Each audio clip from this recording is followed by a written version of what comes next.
And we're back. What's up, everybody at home? Everybody in the stands, put your hands together. Come on. Our judges are coming out for our next competitor. Yo, I met this cat years ago, and when I saw him on the roster, I was super stoked.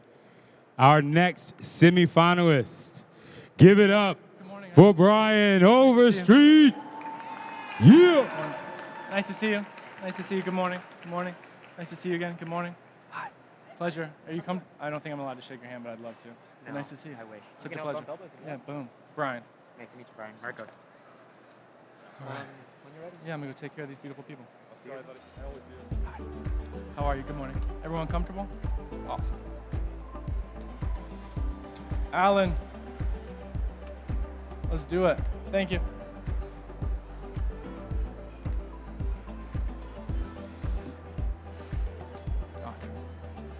Time. Good morning, judges.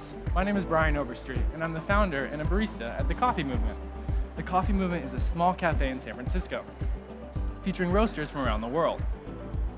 Now, coffee for me is my second career, and prior to becoming a barista, I was a paramedic, and service has always been my driving force. Now, as rewarding as that career was, I was looking for a change of pace. And for me, that came in the form of travel, which usually revolved around cafe cultures and new coffee. So what started out as a short trip to Australia ended up being a 2-week education in coffee and hospitality. And the communal aspect behind cafes is what I really fell in love with. So today I want to take you on a little journey to see 3 different roasters, check out their local coffee culture, and also check out the amazing relationship happening between the farmer and the producer. 1 second while I get our first course prepared, our milk course.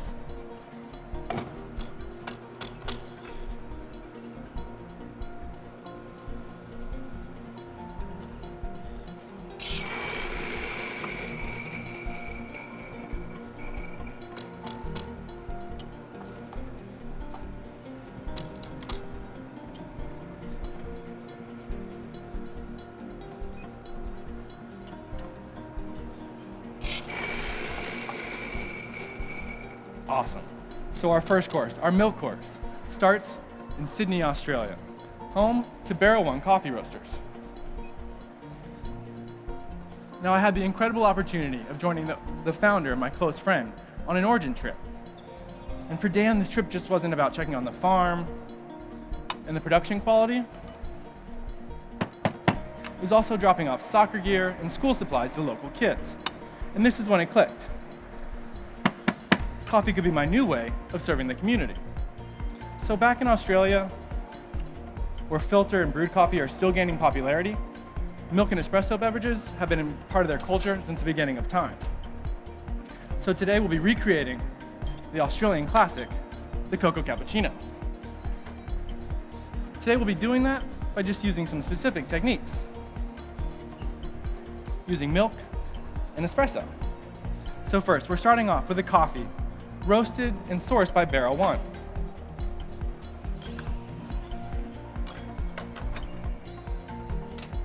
This coffee is grown in Brazil, in Ibirici, at 1,100 meters above sea level.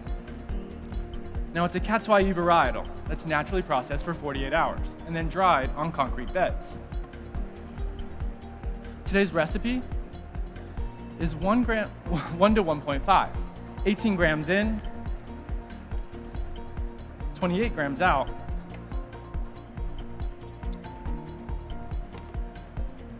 at roughly 24 seconds. Now with this recipe, we're highlighting the coffee's rich baker's chocolate notes.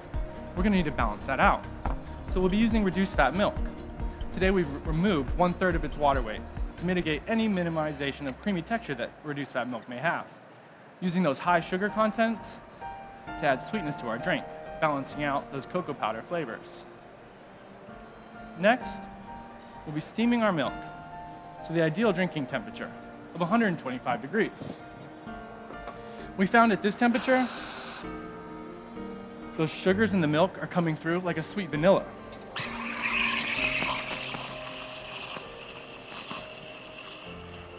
You'll also notice I'm texturing this milk on the thinner side in order to maximize the milk's weight. This will allow me to pierce the crema, allowing it to stay intact, rising up to meet you for your first sip, giving you flavors of that cocoa powder on the cocoa cappuccino. In your next sip, those flavors from those sugars from the milk are coming through like a sweet vanilla. Please enjoy. Cheers. And after those two flavors come together, first that cocoa powder, next the vanilla, coming together to form a familiar hot chocolate finish. Enjoy. No certain drinking instructions, just that first crema heavy sip, giving you that cocoa powder, that second sip of the milk, giving you that vanilla, and the finish, that familiar hot chocolate. Beautiful. Enjoy. Hi.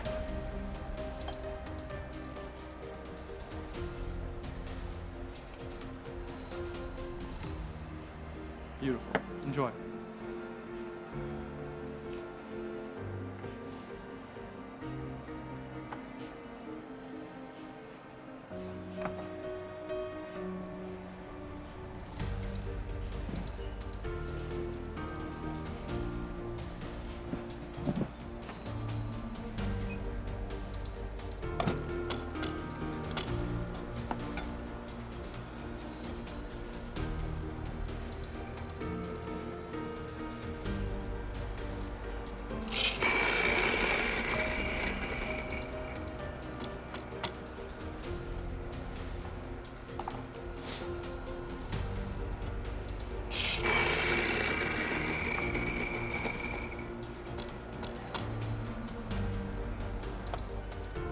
Beautiful.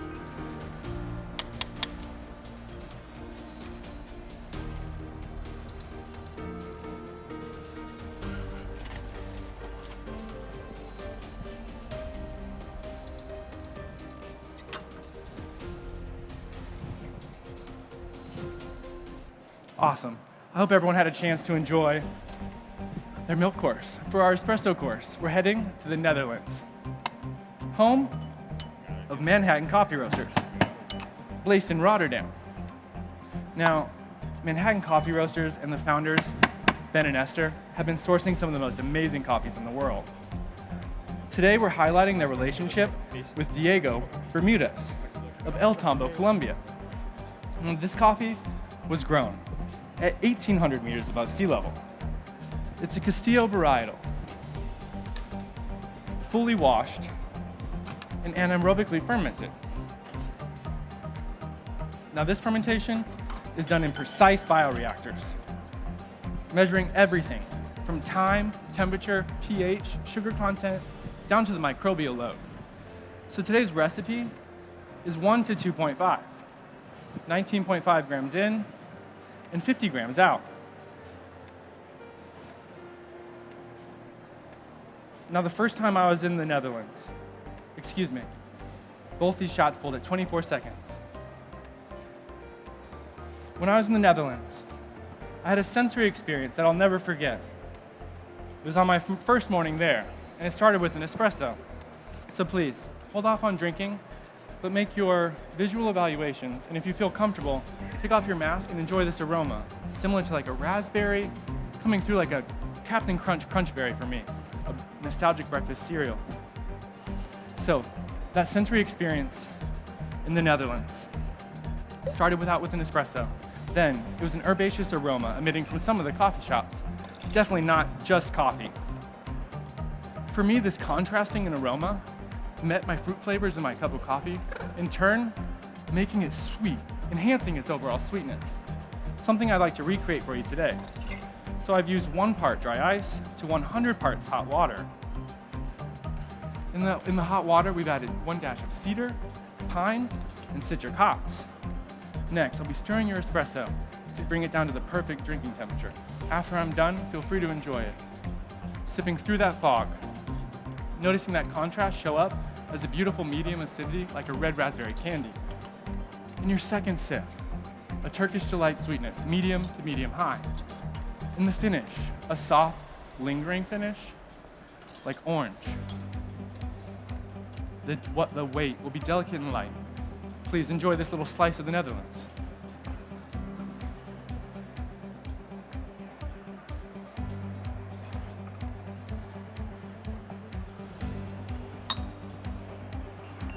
Time check? Thank you.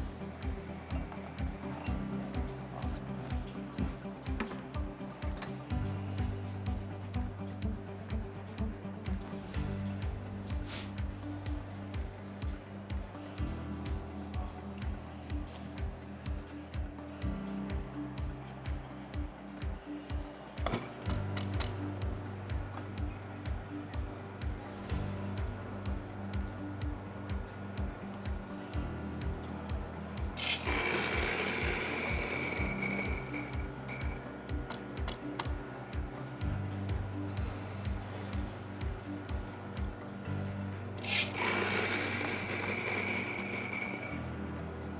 Thank you.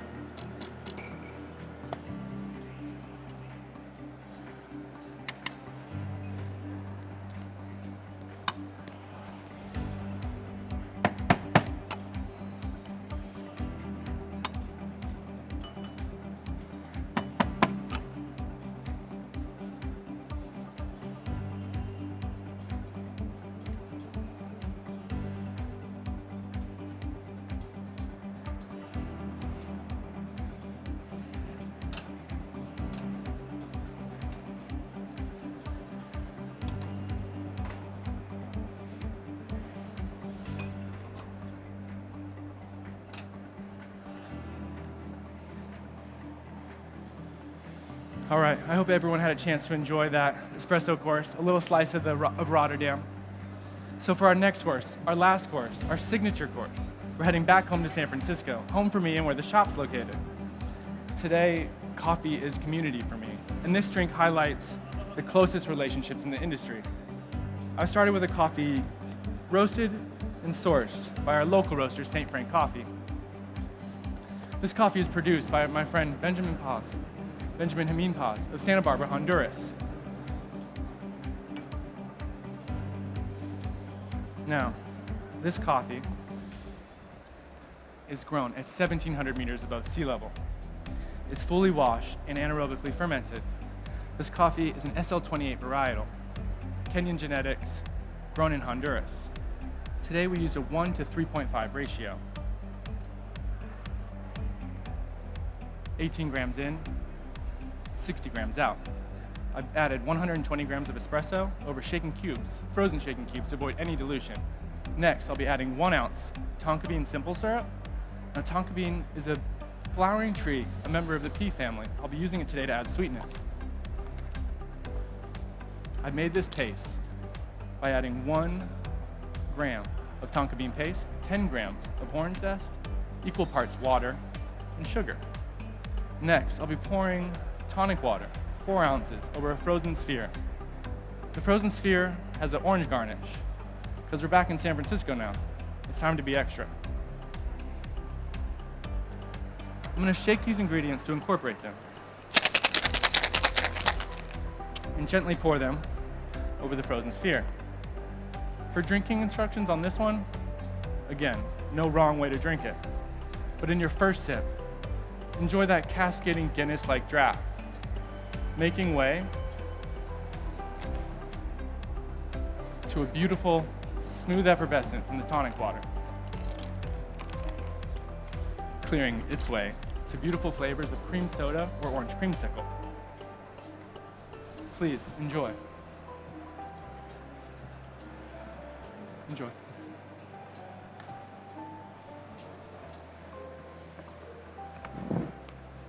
Time.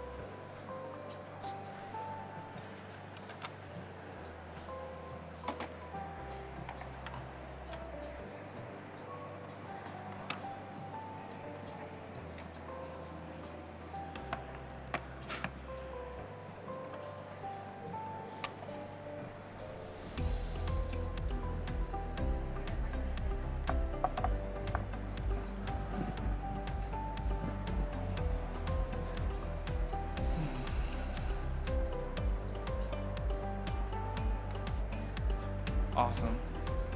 I don't mean to interrupt. Feel free. Keep jogging. I'm just going to chat. This is a beautiful experience, and I hope you've had a chance to enjoy a drink that has truly brought our local community together. Sometimes people laugh when I tell them about the parallels of being a paramedic and a barista. I think the most common theme is just human connection, what's most important to me. So this time, creating this experience for you is what it's all about, and I appreciate it. Appreciate you. Time. Give it up, Bryan Overstreet. Come on, yeah. Thank you so much. Yeah. Really appreciate you. I have one question. I'll talk to you in a sec. Come on over here, Bryan. Good job. Thank you. Awesome representation. The coffee movement The coffee movement. up here in Boston, representing. about. You guys want to shout out some folks back home or out here? Yeah, it's a long list, but I Do couldn't it. do this without my coach, my best friend, Reef Bissett, my wife, Courtney, St. Frank team just supporting me. And honestly, this is, as if you couldn't tell, human connection has never been more apparent in this setting where some of the people that I'm talking about are here today, and it just makes me feel complete. I'm very grateful. Awesome. I made some notes Oh, shoot. on your presentation. Typos? Grammar? No. Everything was fire, man. Okay, thanks. I like how you switched up the Had to do routine. it, yeah. Yeah, I did that a couple of times, and it was hard because I you may know, have taken following notes the on score sheet, it's like espresso, milk, sig bev, but you switched it up. Did you use the same coffee through all three? Great question. No, I was fortunate enough to have a multi-roaster approach at our shop, so we took that same approach into the competition. St. Frank's been a pillar of our coffee growth. So St. Frank was our specialty beverage, that Honduran coffee. Manhattan Coffee Roasters, who just continues to blow my mind on a daily basis with their dedication to excellence and really garnering more intrigued customers at our shop, which is something that is really important to us. And then in our milk beverage, the Australian Classic, Barrel One, a close friend that I went on an origin trip with that really got me by the heart, and coffee's my new love. So I noticed you did 18 in, 20, 28 out for the milk drink? Yeah, watch out. I mean, we were trying to highlight those rich chocolatey flavors. So we needed a big, dense base to even it out with those sugars, those high sugars from the reduced fat milk. And then that milk just kind of spread those flavors out It's like, really nice. you ready on the for a hot palate. chocolate? Check. Yeah. It sounded delicious. you. I love a good milk Yeah, drink. well, you're always welcome at the shop. That's on the Yeah. menu. It's a classic. and one more thing, the SL28 anaerobic, a Kenyan like varietal in freaking Hondo. Come on, man, that sounds dope. It's what it's all about for me. I mean, I wish there was a whole routine on an SL28 grown in Honduras by our local roast. I mean, that coffee was grown for us. That coffee was planted 5 years ago by Reef and Ben Hameen. The coffee we drank today was the first production lot of that farm. I mean, that's the kind of relationship. I'm planting seeds today that I want to be a part of in 5 years. I'm investing in the relationships that I want to be in 5 years. So it's just an example of how to approach life through coffee. Dude, you planted seeds years ago with Coffee Movement, and I really appreciate that. It doesn't happen overnight, so thank you. Give it up, Bryan Overstreet, y'all. Yeah. Thank you so much. May I have a hug? Yo, if you lost a phone, I tried to hack it, and I couldn't hack it, but it's over here at the booth. If you lost your phone, prove your identification and pick it up. We're going to take a short break and come back with our next competitor, all right? Peace. 2 times.